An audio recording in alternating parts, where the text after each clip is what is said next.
కాకినాడ జిల్లా పీఠాపురం జగ్గే చెరువు స్థానికురాలు అయిన మురళీ కృష్ణమ్మ ఇంట్లో గత 2 నెలల క్రితం చోరీ జరిగింది. ఆ సమయంలో కుటుంబ సభ్యులతో మరియు స్థానికులు కలిసి స్వయంగా దొంగను పట్టుకుని పీఠాపురం పట్టణ పోలీసులకు అప్పగించిన దొంగపై ఎటువంటి చర్యలు తీసుకోకుండా కాలయాపన చేస్తూ ఉన్నారని పదే పోలీస్ స్టేషన్ తిప్పుతున్నారని ఆవేదన వ్యక్తం చేశారు. పవన్ కళ్యాణ్ ఎమ్మెల్యేగా ఉన్న పీఠాపురం పట్టణంలోని ప్రజల సమస్యలపై పోలీసులు నిర్లక్ష్యంగా వ్యవహరిస్తున్నారని ఆవేదన వ్యక్తం చేశారు. ఇదే అధికారిపై పెద్దాపురంలో కూడా ఆరోపణలు ఉన్నట్లు సమాచారం. బాబు నమస్తే అండి. కాకినాడ జిల్లా పిఠాపురంలో జగ్గి చెరువులో కాపురం ఉంటున్నామండి. నా పేరు ప్రియా అండి. మా ఆయన పేరు ఈశ్వరరావు. మా బాబు నేను మా ఆయన ఉంటామండి ఇంట్లోని. అయితే మే 29వ తారీఖు మా ఇంట్లో దొంగడు పడ్డాడండి. ఉదయం 11:45 మేము ఆయన తరివి పట్టుకున్నామండి.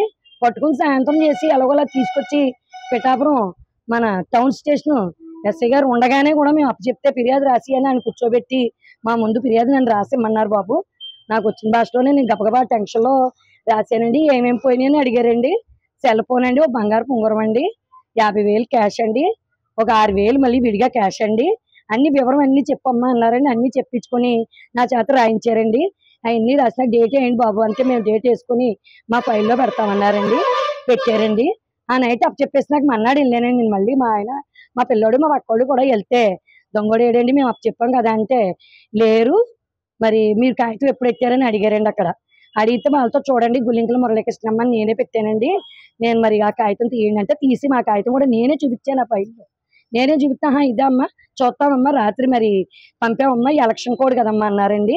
తర్వాత మళ్ళీ వెళ్ళానండి. ఈ రోజు వరకు కూడా మరి నాకు న్యాయం కూడా జరగలేదండి. ఈ రోజు వరకు కూడా పోలీస్ స్టేషన్ చుట్టూ తిరుగుతున్నానండి. ఏదంటే ఏమీ సమాధానం చెప్పట్లేదండి.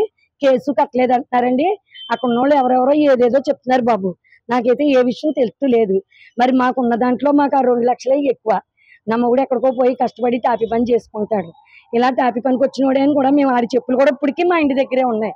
మేము పట్టుకుని అప్పు చెప్పినా కూడా ఆ దొంగ విషయంలో ఏం చెప్పన్నా మరి ఆ ఎస్ఐ గారి నిర్లక్ష్యత ఏంటో కూడా నాకు అర్థం అవ్వట్లేదు. ఏమన్నా అంటే మరి ఏమవుతుందో కూడా పెద్దలతో పని, మాకు చుట్ట ఎటువంటి సపోర్టివ్ కూడా లేదు. నేను గుళ్ళో పని చేసుకుంటానండి కొద్దిగా. మా బాబు అలా తిరుగుతున్నాడండి పోలీస్ స్టేషన్ చుట్టూ. ఏ సమాధానం కూడా చెప్పట్లేదండి. అక్కడ ఏటో నాకు ఆ కేసు కట్టారో తెలుస్తలేదు, ఎఫ్ఐఆర్ తెలుస్తలేదు బాబు. నాకు ఆ కేసు గురించి నాకు ఏం అర్థం అవ్వట్లేదు. న్యాయం చేయవలసిన పోలీసులే న్యాయం చేయకపోతే ఇంకెవరు చెప్పుకోవాలో తెలియట్లేదండి. నేను నా బాధ చెప్పుకుంటున్నానండి. ఇలాగ ఇప్పుడు మీడియాతోని ఆ రోజు నుంచి మేము ఎలా తిరుగుతున్నాం, మేమే దొంగల్లో తిరుగుతున్నామండి పోలీస్ స్టేషన్కి. నిజంగా హార్ట్ఫుల్గా చెప్తున్నానండి. భగవంతుడు ఆయన ఏం దొరకట్లేదండి. సమాధానం కూడా చెప్పట్లేదండి. నిజంగా ఆయన ఉండట్లేదండి స్టేషన్లోని. అలా తిరుగుతున్నామండి. అలా వెళ్ళడం పని చేసుకోవడం ఇంటికి వెళ్తామండి. పిల్లడు నేను అయినా కూడానండి. ఎటువంటి న్యాయం జరగలేదు సార్ మాకు. అలా ఉందండి మా పరిస్థితి. మాకు న్యాయం జరిపిస్తారని కోరుతున్నామండి. మేము మీడియాను కూడా ఆశ్రయించుకున్నాం.